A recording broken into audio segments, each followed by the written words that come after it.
Hi guys, Editor Sam here with just a little disclaimer before we get into today's podcast episode. There were some technical issues with Matt's mic throughout the episode. He clips in and out a little bit, so apologies for that. It'll be resolved by next week. And I guess while I'm here, just to plug the socials, make sure you're checking out On Sport Pod on Twitter and TikTok for clips throughout the week.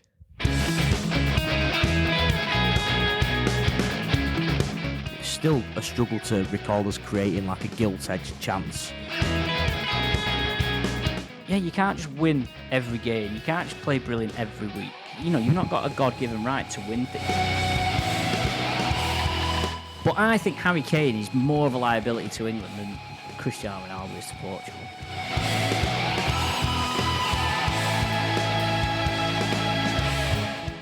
Hello, sports fans. Episode 9 of James and Matt on Sport podcast. On location today, Mr. Gordon. After another busy weekend of sports, how are we doing? I'm all right. You just all right? No, just yeah. all right? Obviously, we had the Warrington Town kit launch at the weekend, and we're obviously recording at Warrington Town today in the rather pleasant weather. Yeah, my chronic part-timeism kicked in again at the weekend. Yeah, it tends to come in fits and starts, doesn't it? It tends to be around when the rugby league season is, or when the social season is. You were conspicuous in your absence. I was. We might have struggled to get you in, to be honest. It was quite packed at Gravity Social. I had a look at the pictures and I saw that you got some geezer in to host it, and I think that would have been my job, wouldn't it? No, we didn't have a host. Did you not? No, he was Tristan from the kit people. Oh, got you. Well, I can't have taken his place, but very nice kits they are as well, James. And I have to say, I thought you didn't like the away one. Well, yeah, I have my thoughts on the away one. I'm not.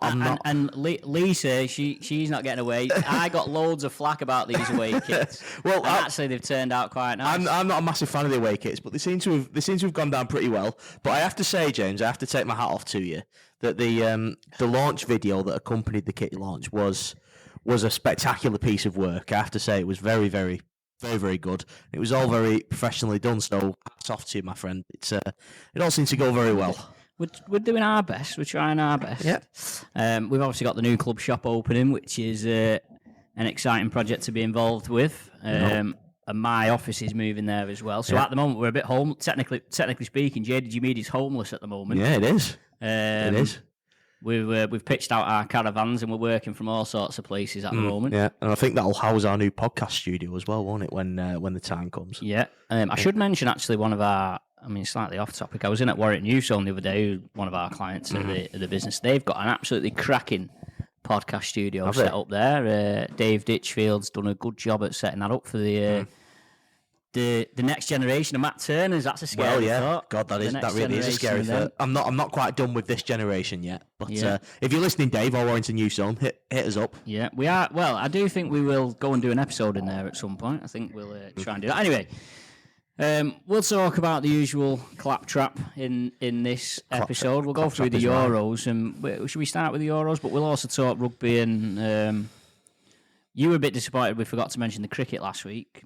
Yeah, I know. Yeah, I think the test starts this week, doesn't it? But no, we can talk about that a little bit later. But we'll start with the Euros, and we're down to the final four.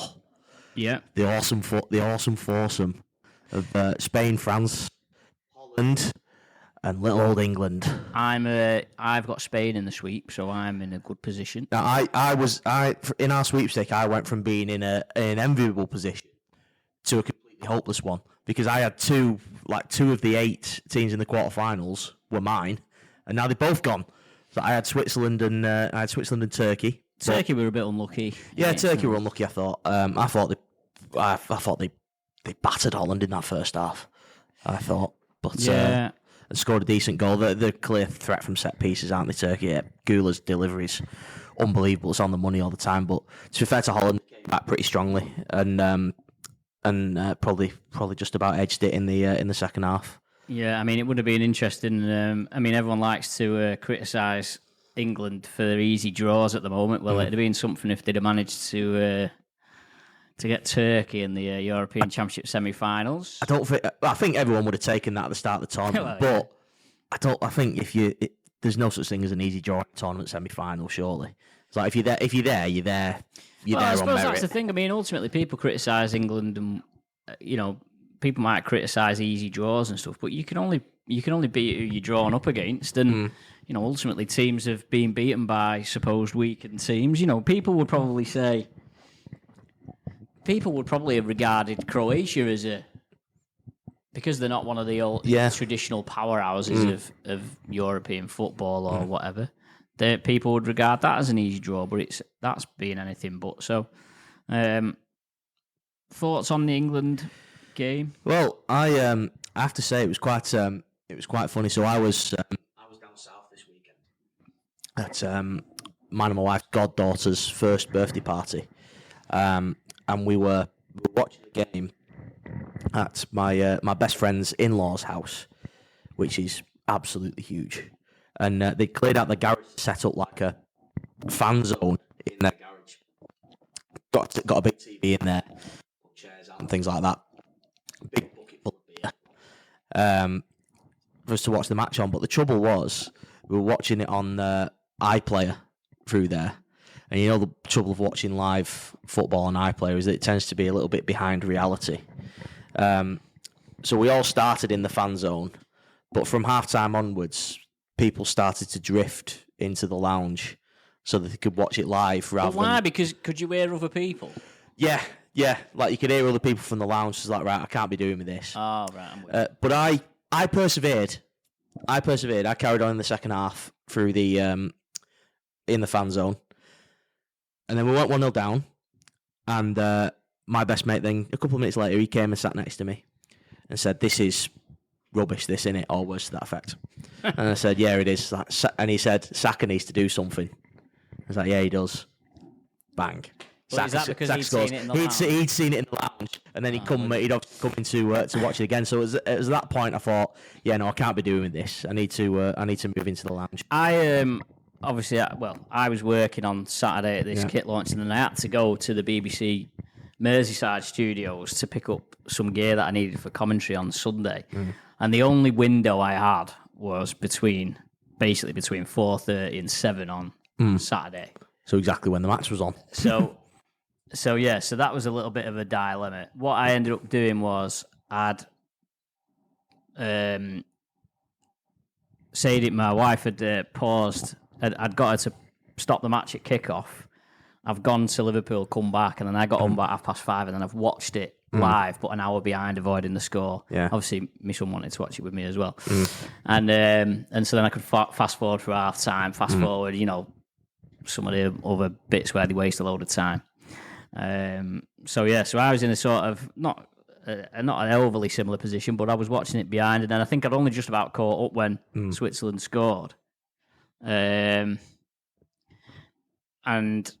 I think England were better, I thought, in that game than they had been. Yeah, I thought they were better. It's a low bar, admittedly, performance-wise, but they were better. A few things. I seen Phil Neville tweeted something about how... You're obsessed with Phil Neville, you. Why have I mentioned Phil Neville? This must be the third podcast in a row where you've mentioned Phil Neville. Oh, maybe. Gary Neville, I can understand because he's more widely out there in the media, but go on, carry on. I don't follow Phil Neville on Twitter, but the way Twitter runs these days, one of his tweets popped up. And he was saying something like, is it any wonder that the players look fatigued and, jaded or whatever when they base 11 to play 12 months of the year? And I don't disagree with that sentiment, but the issue for me is that England have, 9 of that England team have started every match. Yeah. And so I sort of lose a bit of sympathy for that argument when you've got a squad of 26 players, whatever it is, and 9 of them, and it would have been 10. The only reason it wasn't 10 was because Gay obviously got banned. Yeah. And it was an interest. I'd seen a few people having the debate about how the quality is much less now than maybe 15, 20 years ago in terms of, and I was thinking about this, and maybe this is a question that I'll pose to you. Maybe if you think about, I don't know, 2006 World Cup or the 98 World Cup or whatever you want to think about. Yeah. And you think about some of the players that like France had and Italy had and England had and Spain had and Germany had. And you compare that to now. I'd seen some people saying like, it doesn't feel like there's any superstars like there was back then. Yeah.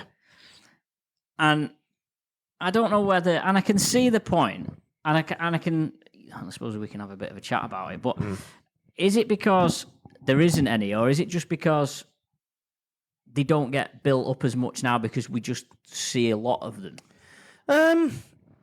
It's an interesting question, and I think it's not so. I've not really thought about it that way, but you are right in saying like if we're sat here 30 years from now, are we going to be talking about Kylian Mbappe and Jude Bellingham, etc., the way people now talk about Zidane and R9 and the stars of that tournament? They may well do, but at the minute I'm not so sure. They'd have to go some. But to be fair to Mbappe and Bellingham, they're probably the exceptions. I think what people get, I think Mbappe and Bellingham, fine, they're superstars in their own right. I think it's more the depth of that. Like, if you think in 30 years, we probably won't be able to name one of the Italy team in this. No. We probably won't remember any of the Italy team. No. Whereas if you look back, say Francesco Totti as an example, wouldn't never have probably been a standout player in any tournament, but he would have been one that you would have, kept an eye out when they were playing. And so I think that's the thing. It's like, you've got maybe Mbappe and Bellingham and a few of them, but it doesn't feel like there's a great deal of. It almost feels like beyond, even trying to think of any who's your next one in line after Mbappe and Bellingham. Oof. Yeah, you're struggling, aren't you? Do you know what I mean? Even Spain have been excellent, but are any of those players? I mean, Lamine Yamal's obviously, he's only 16, so he'll probably get there. But I mean, even Nico Williams, with all due respect, great player. But if you were talking about top, elite players, would he spring to your mind straight away? From the Spain team, you're probably looking at Rodri, aren't you? Yeah, and that's it. And that's it. But and I think that was the debate, and it was like, why is that the case? Is it because in a lot of the leagues now, in the main leagues, there's one dominant team? Yeah. Man City are very dominant in England. With the last season accepted by Munich dominate Germany, PSG dominate France. And ironically, the only major country that doesn't have that one team domination, Italy, have actually been the weakest of the powerhouses, if you like. I mean, I know Juventus had a bit of a run up until a few years ago, but Napoli won it the year before, Inter Milan won it. Is it because the ability of players is so high now that they all cancel each other out? Is it that the players are spread across a large number of nations? Look, you mentioned Gula, the Turkey lad, before.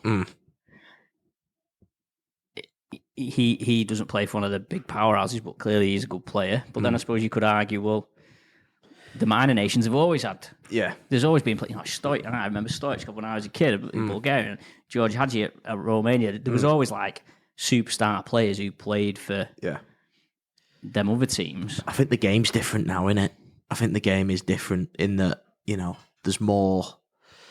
I won't say it's more boring, but I think it is more boring. You could call it more boring. It is more boring, but it's certainly more tactical. Like, matches are more like chess matches now, aren't they? But that's why when you think of, when we're saying about Mbappe and Bellingham, the next person you think of after them is Rodri. And Rodri is the epitome of the modern day way football is played. He's faultless on the ball, good control, passes side to side. He tackles and breaks things up. But and clearly he's fit as a fiddle. He presses, does everything. He is almost like, if you could epitomise modern day football in a player, he is probably it. Yeah. But he's not making marauding runs forward. He's not scoring overhead kicks, and he's not doing them things that maybe players, some of the players from yesteryear that you were talking about. If you put together a highlight reel for Rodri, it's not going to be as entertaining as a highlight reel for. I'm trying to think of who the equivalent player would be. Like, is it playing centre midfield? Maybe is he down or something Well, I mean, like even that? if you think of like people like Iniesta or players like that, and Iniesta wasn't a massively extravagant player, but he would have had loads of great goals. He would have had loads of great bits of skill. Yeah. And I do think there's a lot of focus now on possession and keeping possession. And England have been a bit like that. I think did they say before that? I don't know whether it's still true, but John Stones had the most successful passes in the tournament behind Rodri, it might have been. And that just sums it up, really. So your centre half, who pretty much only passes either back to his goalkeeper or to his fullback, has had more passes than anybody else in the tournament. Yeah. And you're like, well, yeah, you're retaining the ball, but you're not hurting anyone. I guess that was the thing on Saturday, wasn't it? We were better. Don't get me wrong. I think we were better than we had been in the previous 4 games. But like, we didn't. It's still a struggle to recall us creating like a gilt-edged chance. I mean, obviously Saka scored from distance. I think the only other save Jan Sommer, the Swiss keeper, had to make was from Declan Rice, and that was another 25, 30-yard shot. While we were a bit more convincing, we weren't opening them up. We weren't creating chance after chance. I mean, they had a couple of really good blocks inside the area. I remember one from Xhaka on Kobe Mainu. But it kind of brings me on to something else I want to talk about, which is a bit of a thorny issue at the minute. And I never saw it becoming this much of an issue. Harry Kane. It's a live debate at the minute as to what he's at the current stage, what he's bringing to the England side. Now, I should clarify, I'm a massive fan of Harry Kane, and I've never understood the hate he gets. Like, there's people saying, "Oh, he makes England worse" and things like that. But I don't see how that can be true, because he plays pretty much every game. Like, what's the body of evidence to suggest that we're better without him in the side? I don't think such a thing exists. But you can't really deny that in this tournament he's looked laboured and he's looked off the pace. Now I know he's been carrying an injury and things like that. I don't think he's 100% fit. But again, it does sort of beg the question. It's an issue that he has to solve, Southgate, because it's not ideal, is it, that your captain and your leading goal scorer is not looking anywhere near himself.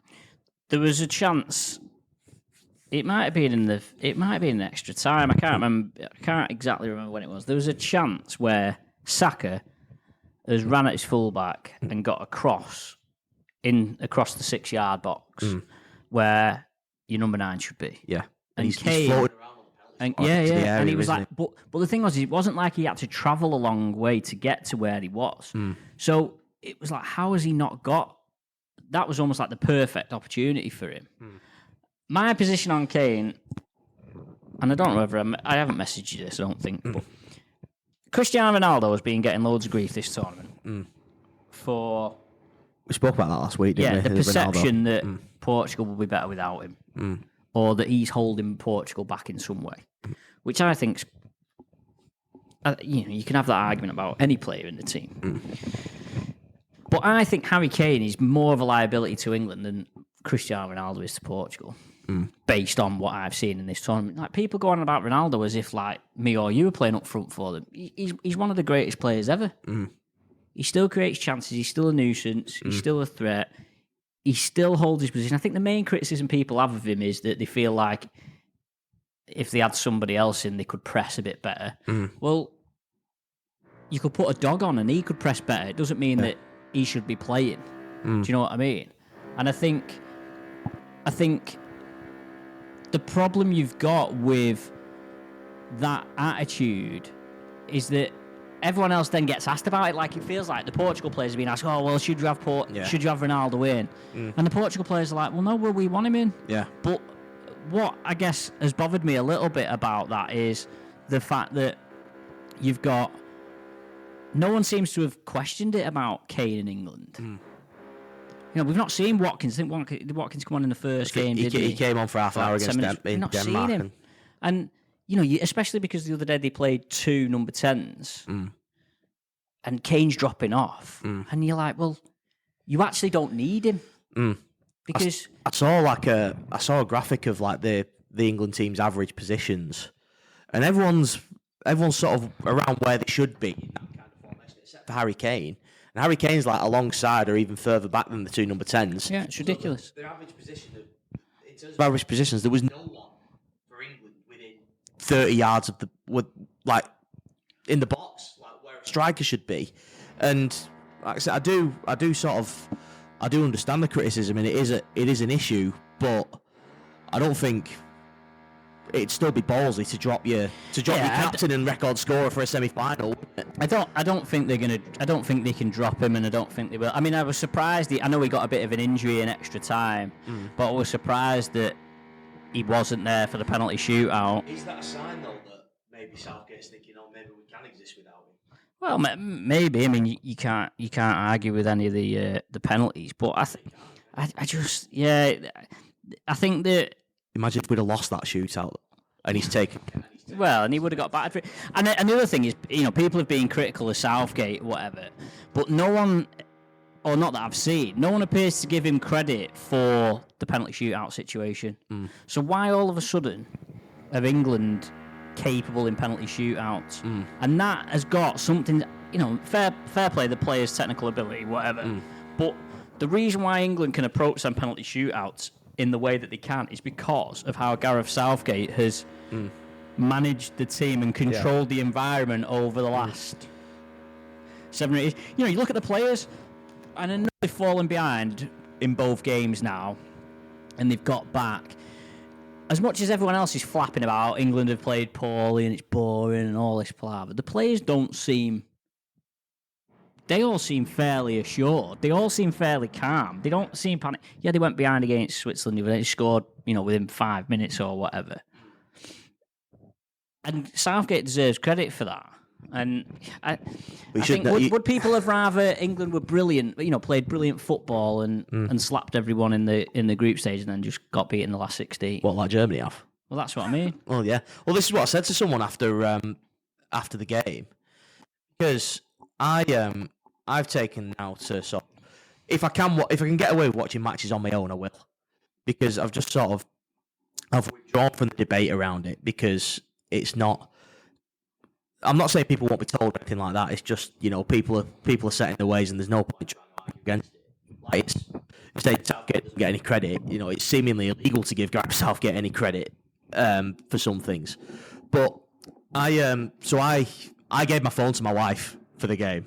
I was like, I don't want to look at it. I'm not interested. I'll pick it up after the game.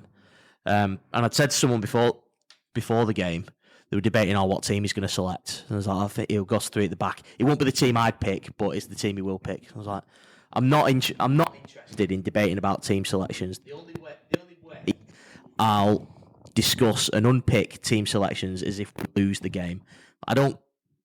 If we win, I don't care. Everything else is irrelevant. I said that last week, didn't I? Yeah. Right. Yeah. Performance, team selection is irrelevant if we win. If we lose, fine. You can analyse that kind of stuff. But I've lost my train of thought now. No, I know what you're saying. I know what you're saying. I think it sort of ties into the. And I don't think it's not been a bad tournament at all. But I think if anyone other than Spain wins it, they would probably be the least memorable winners that there's ever been, because France have arguably been worse than England have in this tournament. Yeah, Netherlands haven't really. I mean, I feel like I've watched the Netherlands games, but I can't really remember anything that's happened in them.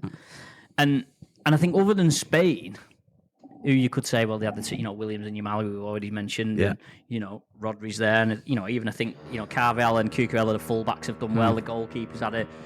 And they've had some good wins in there. They beat Croatia, they beat Italy. I think they're the only team who won every game, aren't they? I think. Other than them, it's almost like if England won it, you'd be like, it wouldn't have been a vintage way of winning. But then, like you say, it comes down to it. At the end of the day, your name's on the trophy. Don't care. I say we're looking at the minute from where we're recording at a signed 1966 World Cup winning shirt, and it just sort of takes it back. It's like that's the only time we've ever won something. It's like by hook or by crook. The next time we win something, I really don't care how it looks, as long as we actually do. And this is what I mean. It's like after Spain, if you're looking for teams who've impressed or played well, you're probably looking at Germany or Portugal. But how's that done for them? Yeah. It's like they're at home now, and we're still here. Believe it, however we've done it, we're still here. And you go into the semi-final against Netherlands with confidence. They seem to be in a similar boat to us. I think just sort of listening to the sort of narrative around the Netherlands, in that they've not really convinced, but they are still here, and they're finding ways. Well, it's like people always say, one of the criticisms afforded to Southgate is that, this England team, we've got the best players, we've got better players, we've got this, that, and whatever. But I'm like, yeah, but if you compare the England team in this tournament to like previous tournaments, I mean, with the exception of the ones in the most recent memory, like 20 years ago, we had like the best, 1 to 11, probably the best players that we could possibly have. Yeah. We've always had good players, and that's why I never quite understand that argument. Well, we should be doing better with these players. And it was like, well, why should he? Because we had better players than this under Fabio Capello or Sven-Göran Eriksson. Certainly Sven-Göran Eriksson. And still didn't go as far as what they have done under Gareth Southgate. It takes a lot more than having good players to win tournaments. Like all your chips need to fall into place, don't they? And it does take luck. It's like you can't argue. We've had our fair share of luck, haven't we? But and say what you want about Southgate, what is clear to me is that these players are playing for him. Because otherwise, if they weren't, we'd be out. Like we'd accept our fate against Slovakia with a minute to go. It's like, it's not our day. We'll try again in 2 years at the World Cup. But they keep pulling themselves out the fire and they keep finding ways. To me, that says, they're clearly still having this manager. And you can tell, as much as players like to come out and say, we're still behind the coach or whatever who's under pressure, you can tell when a squad of players isn't having a manager. Me and you have watched football and rugby and covered sport long enough to be able to tell when a manager's lost the dressing room. And I don't think he has. And I don't know about you, but I think the opinion of the players holds a lot more value than a few people on social media, or me and you, for example. It's like we were saying before. If all of a sudden they started coming out and playing, gung-ho football or being brilliant, but then they got beat 1-0. Yeah. What's everyone going to be saying then? They're going to be criticising him for doing that. So it's almost like you might as well write it off and say, well, we can't win. Yeah, we can't win with the external opinion. As long as we can keep it going internally, then it'll be fine. I think he's as much, really, hasn't he? I think he kind of acknowledges that he's damned if he does and damned if he doesn't on all sorts of things. And I think the popular opinion will out in the end. I think regardless of what happens, I think we're in the last week of the Gareth Southgate era. I think he goes, whatever happens this week, whether we win it or not. I think he'll just sort of say, look, I've done what I come here to do. If he wins it, what a way to go out. If not, he'll probably just say, look, I've took it as far as I can. And it's got to the point now where my being here is too much of a distraction, and it puts too much on the players. So I think he'll probably go that way. Yeah, I mean, it'd be a shame if his legacy was damaged by this tournament, and it shouldn't be. I mean, where would they go? Like, who would be next, do you think? Whoever's next, all I'd say is good luck. Because I still think it's an act to follow, like based on bare basic results. And I hope that, he's afforded the same sort of, shall we say, external privileges that Southgate has. Well, you say about external privileges, but he's sort of he's earned them. That's almost part of the job that he's done. Is he's been able to manage that and do it in the, and create the right culture or whatever you want to call it. Would it be an English manager? Do you feel? Yeah, I think people would immediately jump to people like Eddie Howe or Graham Potter or people like that. I wouldn't be at all surprised if it was Lee Carsley, the under-21s manager, because I feel like the FA would be wanting to protect what Southgate's done, which is sort of build the culture around playing for England. And I think someone internal would probably be best placed to carry that on. What about Jimmy Floyd Hasselbank? Jimmy Floyd Hasselbank. I saw him pop up on the England bench. I thought I wondered if it was him at first. Yeah. I must admit, I'd seen him in one of the earlier games, and then it was like it was. But I'd not thought to look at it, and then I seen him over there. So I'm gonna have to check that it is him because I thought, am I getting him confused with somebody else? Of course, he's Dutch, isn't he? Yeah, no, he is. He is. Jimmy Floyd. So be a little bit torn on Wednesday. Wonder night. what national anthem he'll be singing on Wednesday. On Wednesday. But yeah, who knows what will happen on Wednesday night? Go on then, make a call. Who's the final? Spain. I think England will get through. I think it'll be Spain, England. I'm going to go rogue. I think it'll be France, England. I just think France will find. I just think France will find a way. They just seem to, don't they? Because they've just got that. They've got that bit of nous. Well, they play. Deschamps has got them set up in a way where they just don't concede goals, and they're very similar to England. Really, they set up in a way that they're very hard to beat. And you could make the argument, well, much like you can with Gareth Southgate, if you had them players, is that the way you'd set up? But ultimately, that's. But Deschamps is a genius, and Southgate's an idiot. Well, yeah. And I think if you think if England get to the final. It's then about he turns up on the day, innit? Yeah, if England gets to the final, Southgate will have basically got to 2 European Championship finals and lost to Italy and Spain or France. And I mean, nobody else has managed to do that before him. And even if he doesn't win, to at least get to the point where, there's been so many tournaments, we've not even qualified for Euros sometimes. Qualification's never even been in doubt under Gareth Southgate. Yeah. And yet you've got people criticising him because they're not blowing teams away or winning in style or whatever. And you're like, well, no. But the bottom line is it's the last 4 of the tournament and England are in it again. Exactly. Just like they were in 2021, just like they were at the 2018 World Cup. We've never reached a tournament final outside our own country. Well, that may change this week. It may well do. So Euros... It's Tuesday night, the France one. France, Spain and England is on Wednesday night, and the final is on Sunday. They don't bother with third, fourth playoffs, do they, in the European Championships? They can't be fussed with that. What's the point? They can't. I always wonder, actually, what do people achieve? But what do they achieve by doing I wasn't going to say that, but when you get knocked out, like what's it like? I always wonder how they work out the logistics of it and stuff like that. So it's like you get beat tonight, whatever. And it's like, right, we're flying home in the morning. Is that how it rolls, pretty much? Yeah, pretty much. Well, they've all got chartered jets, haven't they? Well, like when Scotland got knocked out, there was, I think they got knocked out on a Monday night, and they were flying home on Tuesday. I mean, they could have had that, but with Ryanair, couldn't they? Really? They could have kept the plane. They could have kept the engines going on the plane. Yeah, they could have they could have probably scheduled that in on Ryanair. To be honest, they didn't need a chartered plane to know that they'd been flying home. I'll always remember. Have you ever seen Mike Bassett, England manager? Yeah. The scene in the airport when. England, Scotland, and Ireland teams meet each other, and the Scots come along, and England are like, "Make sure you get them to hold the plane. You're going back. You'll be going back in a week." Well, yeah, and they did. And they did. Shout out to any of our Scottish listeners. Maybe Mike Bassett will get the next. He'll be the next England manager. That'd be good. Imagine. I might watch that film tonight. Now, I do remember slightly off topic, but on a similar, more of a real theme. I remember. That big Ron Manager program that was on Sky that time. Ah, yes. And friend of the show, Paul Carden, was a star. Yeah, I remember. Well, I remember in COVID, in lockdown, actually, I had a good chat with Cards about it, and I sat through and watched quite a bit of it. I was on that chat. It was our old Yellow show that we used to do, wasn't it?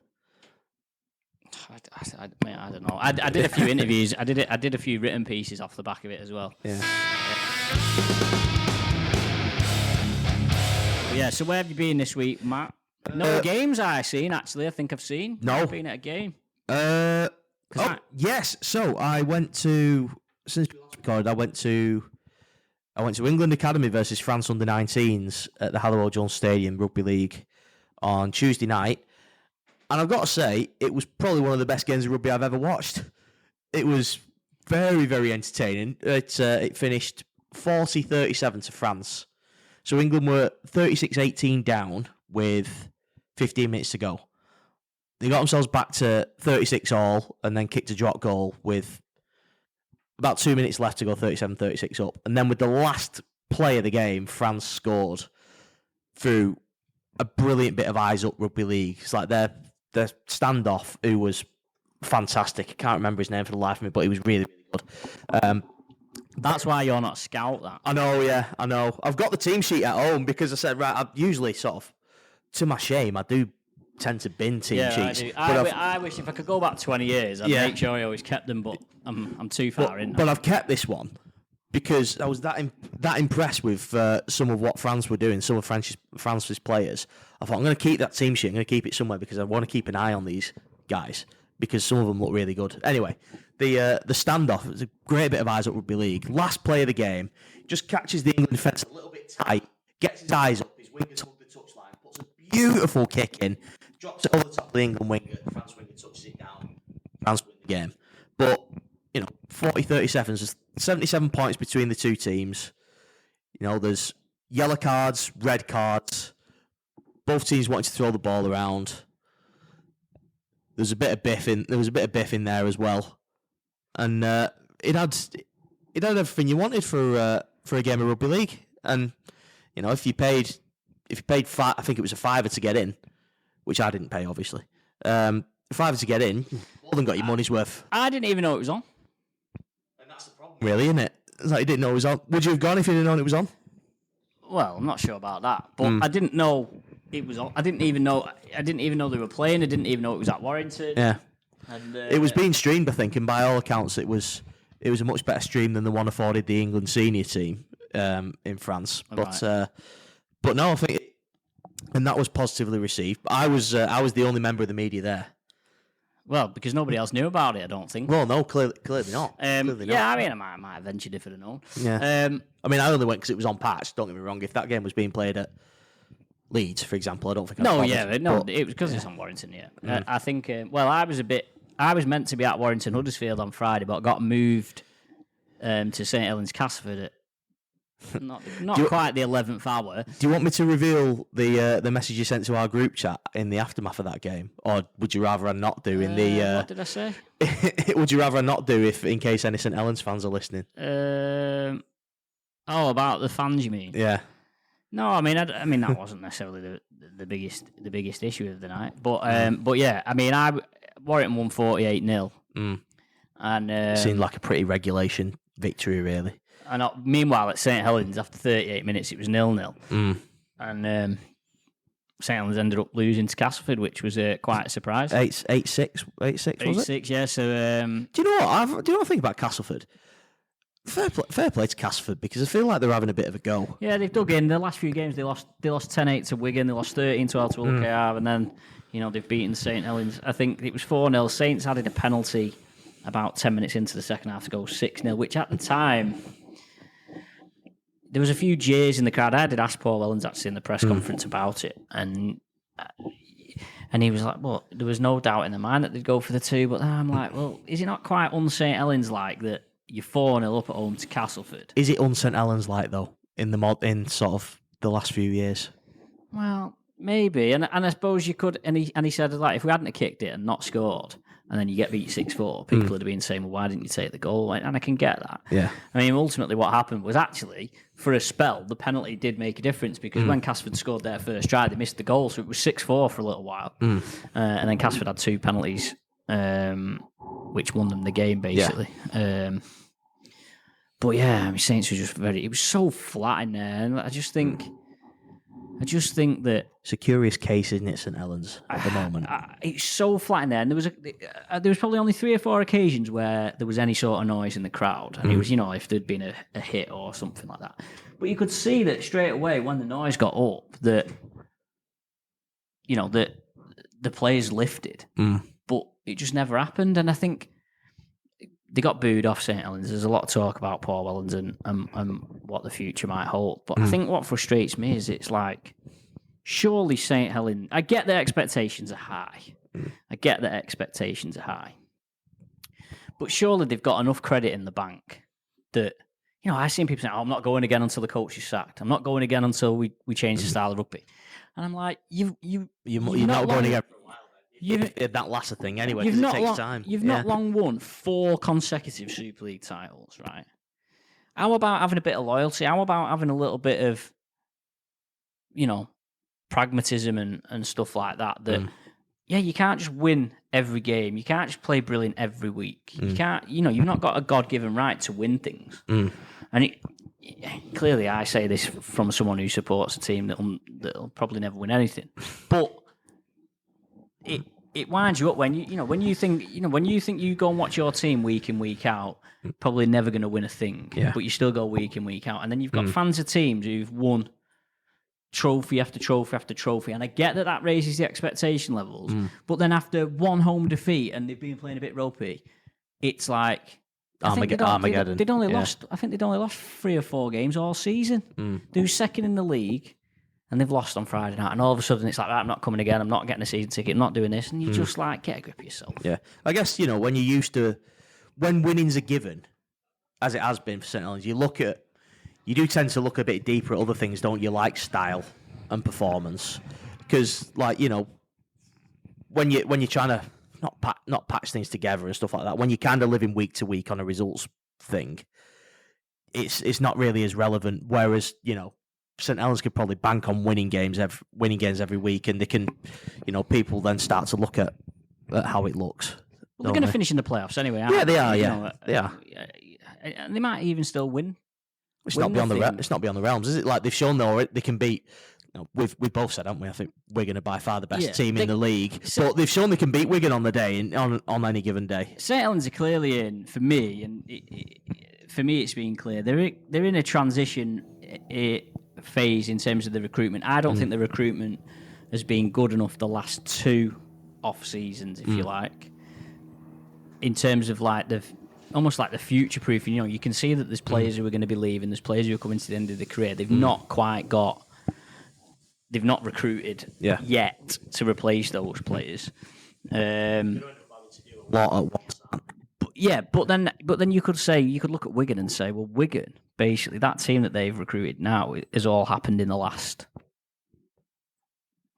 maybe 2-3 recruitment windows, and they've now future proof for a very long time. And I think that's what's let St Helens down more so than anything else, is that Blake I think's been disappointing. I think whereas they probably should have recruited, it's almost like they've not quite got a plan together for who they're going to be recruiting.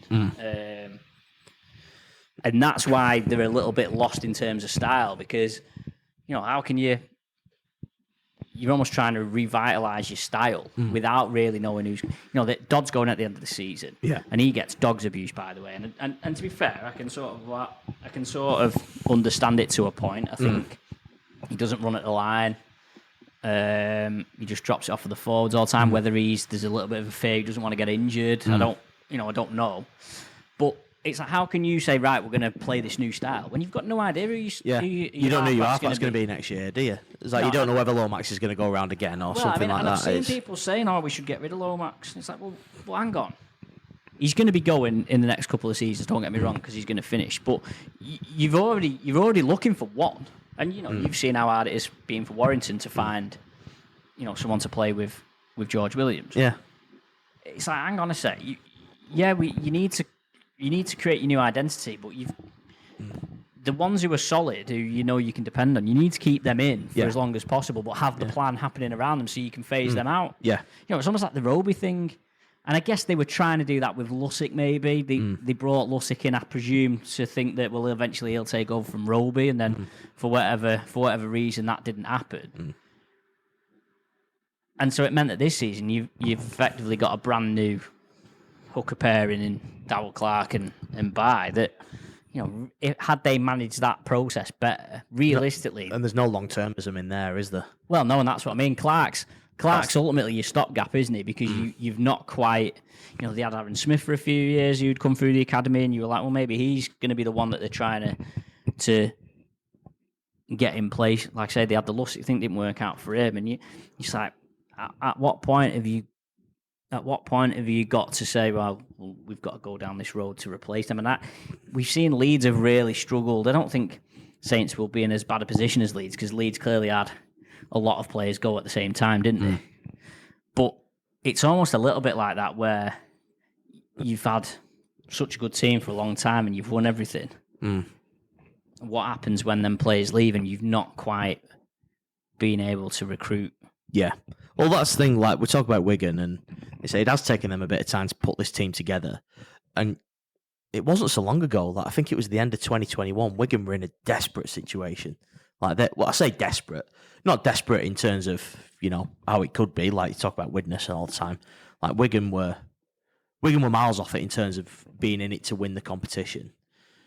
And now, what are we? 3 years later, they hold every piece of silverware going. I think even at the time where they weren't looking great, and in times after that, there's players in there that are integral, like Harry Smith and things like that, and Jai Field, who people weren't sure about at all. Like Smith was getting dogs abuse when he first came through, but they showed patience with him and things like that, and said, right, he's going to be in, he's going to be our number 7, he's going to grow, and he has. Like you can't imagine that Wigan team without Harry Smith in. And that when Jai Field came in, I think he popped his hamstring in his first game, and I think he was injured for most of his first season. And you think, God, what have they signed here? And now, crikey, he's probably one of the best players in the competition. And obviously you got Bevan French, who's always he's always been there or thereabouts since he's come in. But it does take time, and I think for St Helens, they think it's they've got to be prepared for it to get a little bit worse before it gets better. Yeah, but I don't think they are. I don't think their fans are prepared for that. I think if you look now, Wigan are probably comfortably better than everybody, but there's nobody else really that looks in a really good place. To be honest, Salford punch above their weight massively. I think Hull KR probably. I guess I would imagine that Hull KR's thoughts and their fans' thoughts are a lot different to what everybody else thinks. But ultimately, people, I wouldn't say are surprised to see Hull KR up there, but there's not an expectation for Hull KR to be up there. So you don't look at them and think, they don't immediately spring to your mind when you're thinking who's going to win. Whereas I know there's Hull KR fans who feel like they're not playing too well, but they're still up there. Warrington, a bit hit and miss. And other than that, that's it, isn't it? Really, Leeds are the only other team who've really got a chance. Catalan have been a bit hit and miss this season, so it'd be interesting to see what happens. But it's certainly Wigan's to lose. So I was at St Helens.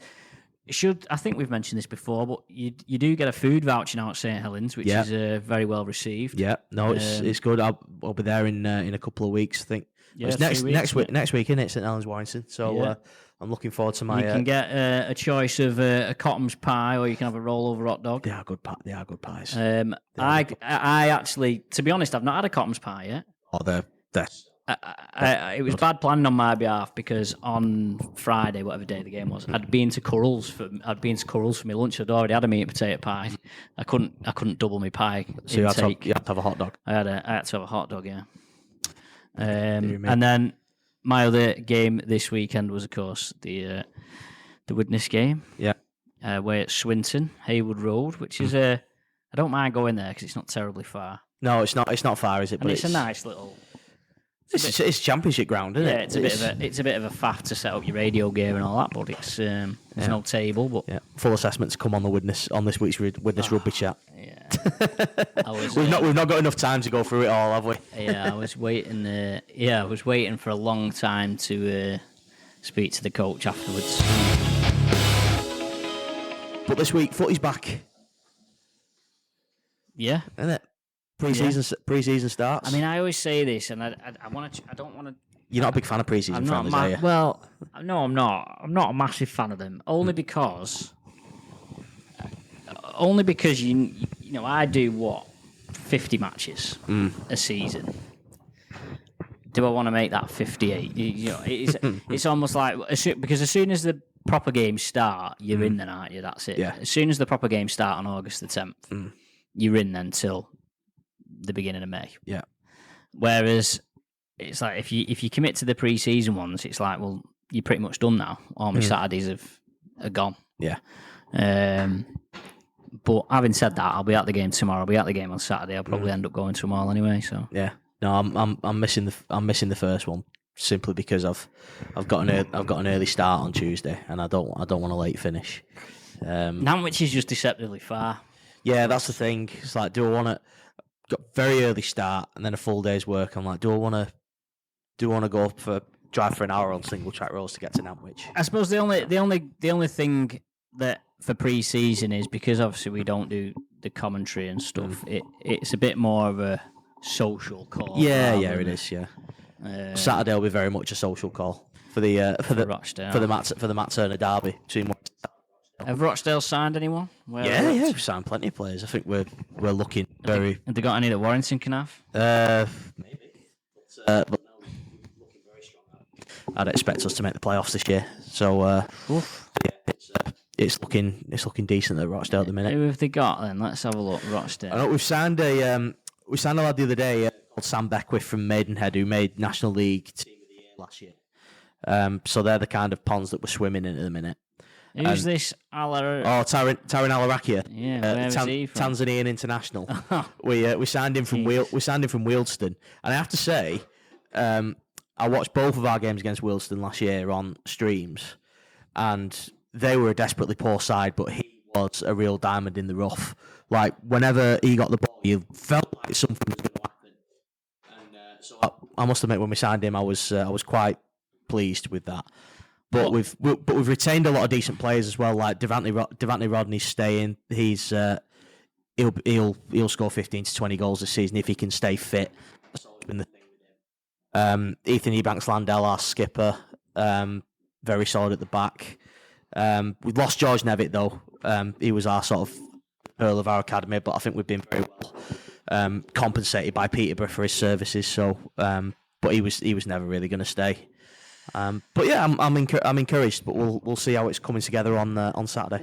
What was the situation with Jesserun Uchegbulum, who was played for Matlock, didn't he? He did. Yeah, in Northern Prem. He's gone to Oldham now. I must admit, obviously we saw a fair bit of him, didn't we, in the Northern Prem?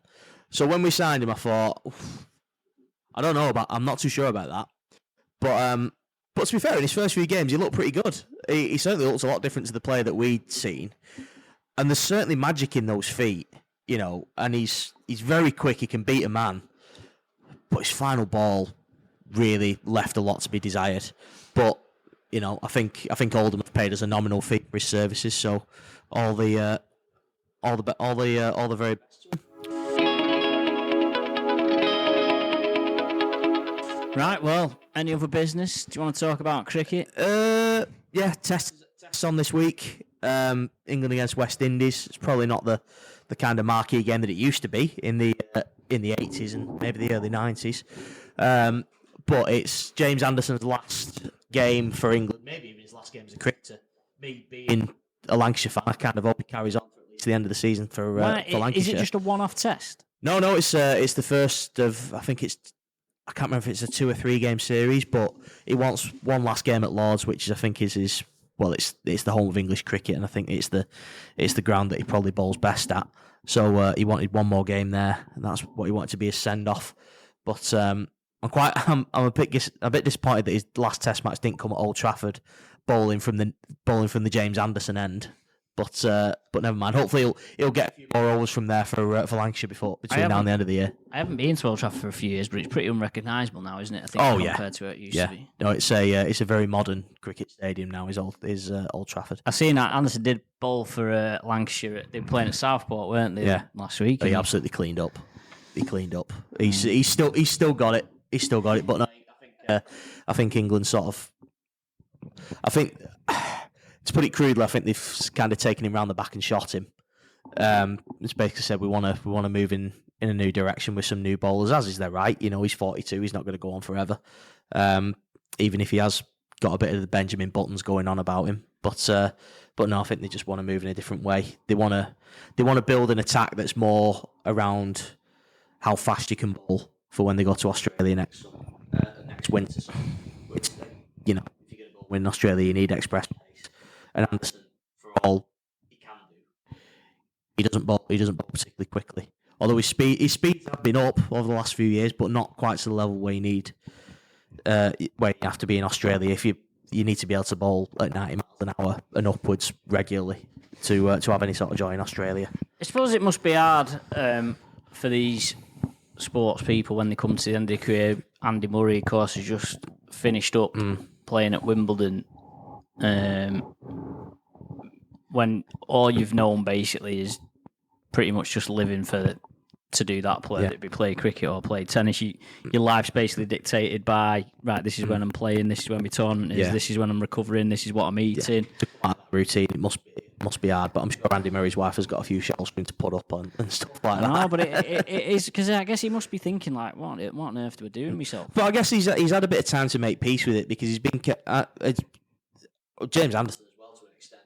But Andy Murray's been kind of on a farewell tour for the last year now, essentially. I think he's sort of been preparing for retirement, but they always say, don't they, like, you can prepare for these things all you want. It still looks like on the bricks, and it's still gonna hurt. But I felt a bit sorry for Andy Murray, because it was kind of a damp squib to end, wasn't it? I think maybe he should have. Called it last year, maybe, and had that as his last one last year when he was still, at least he struggled with injuries. I mean, to be fair, it was a miracle that he carried on playing, because he had that hip resurfacing, didn't he? Which no one ever really comes back from. Yeah. I think George Burgess had it, didn't he, in rugby league circles? He had that very surgery. I don't think he's certainly not come back at the top level. I think he's playing back in Australia in sort of lower grades, but not to come back at the top level and still to be able to exist in there and sort of compete in Grand Slams and things like that. Fair play to him, but no, it was just felt like a bit of a sad end, really. I was never a massive Andy Murray fan, but you can't deny what he's sort of done with British tennis. But he'll skate off into retirement now. Andy Murray or Lewis Hamilton? Can you say neither? No, see, because I'm not a massive Lewis Hamilton fan either.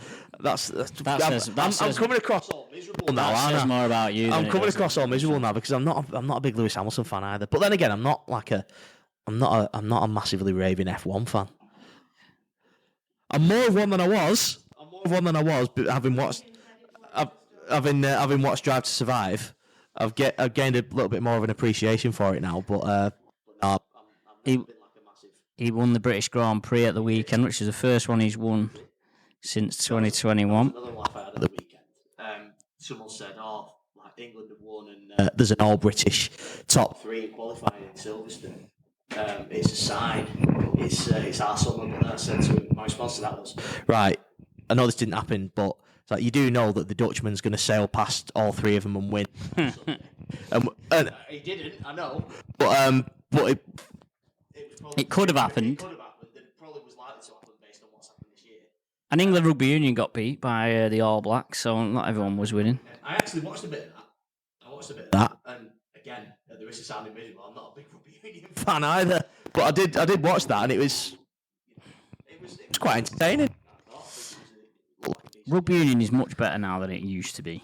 Is what my they should just merge the two rugby codes. Oh God, that's another podcast altogether, isn't it? But yeah, thanks everyone for listening as always, and do subscribe, review, comment, like whatever it is that you have to do these days. At OnSportPod. At OnSportPod on Twitter. Yeah. Let us know what you want us to chat about next week. But from myself and Matt, that's full time for now.